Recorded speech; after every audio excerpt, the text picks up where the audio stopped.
வணக்கம் வீரர்களே. நான் நிற்கிறது ஒன்று அன்ரிசர்வ் ட்ரெயின்லலாம் இல்லை, ரிசர்வில் தான். இவ்வளோ கூட்டம் பார்த்தீங்களா? என்ன பண்ணுறது என் நேரம். ஆனால் எப்படியோ அவ்வளோ பெரிய கூட்டத்தையும் தாண்டி விஜயவாடாவுக்கு வந்துட்டேன். விஜயவாடாவுக்கு வந்தோடனே டப்பு டிப்புன்னு கேபை போட்டு போயிட்டோம். கேபு இல்லை ஆட்டோவை பிடிச்சிட்டு டப்பு டிப்புன்னு போயிட்டோம். அமராவதியை பார்த்தா சுற்றி எங்கே பார்த்தாலும் சுத்தமாக வச்சுருக்காங்க, எங்கேயும் குப்பை இல்லை. அதான் எனக்கு அங்கே ரொம்ப பிடிச்சிருக்குது. அதுவும் இல்லாமல் இடம் வந்து சூப்பராக இருக்காங்க. ஒரு ஹைவே இருந்தது, அதை எடுக்க மறந்துட்டேன், ஆனால் சூப்பராக இருந்தது.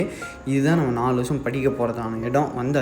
அதுக்கப்புறம் ரிப்போர்ட்டிங் பண்ணும்போது எங்கள் அப்பா ஒரு அஃபிடவிட்டில் ஒரு சின்ன ப்ராப்ளம் பண்ணதுனால எனக்கு வந்து 1 மணி நேரம் வேஸ்ட் ஆகிடுச்சு.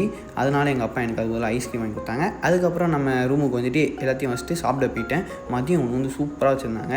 அதுக்கப்புறம் சாப்பிட்டு முடிச்சுட்டு நேராக மேலே வந்துட்டு எல்லாத்தையும் அரேஞ்ச் பண்ண ஆரம்பிச்சிட்டேன். டப்பு டிப்புன்னு அரேஞ்ச் பண்ணி முடிச்சிட்டோம். இதான் இப்போதைக்கு இருக்கிற ஃபைனலில் விட்டு இனிமேல் லேப்டாப்லாம் அரேஞ்ச் பண்ணி ஒரு நாள் ஃபுல்லாக உங்களுக்கு காமிக்கிறேன் என்ன எப்படி இருக்குன்னு எல்லாத்தையும் தெளிவாக ஒரு பெரிய சைஸ் வீடியோவாக. அப்புறம் ஒரு நல்ல குழியில் போட்டுட்டு கேம்பஸை சுற்றிட்டு வந்தேன். அப்படி இது வந்து ஹாஸ்டல்லேருந்து எடுத்துருந்த ஹாஸ்டல் வீடியோ. அதுக்கப்புறம் வந்து ஈவினிங் ஸ்நாக்ஸுக்கு கொடுத்துருந்தாங்க. அதையும் சாப்பிட்டு முடிச்சுட்டு நைட்டுக்கு வந்து இதான் நம்ம ஹாஸ்டல் இப்படி தான் இருக்கும். இது நம்ம ஹாஸ்டல் இல்லை, அது கன்ஸ்ட்ரக்ஷன். அதான் இனி நாளைக்கான ஒளிப்படத்தில் வந்து சிறப்பாக சந்திக்கிறேன். அது வரை ட்ரஸ்ட் த கிரைண்ட்.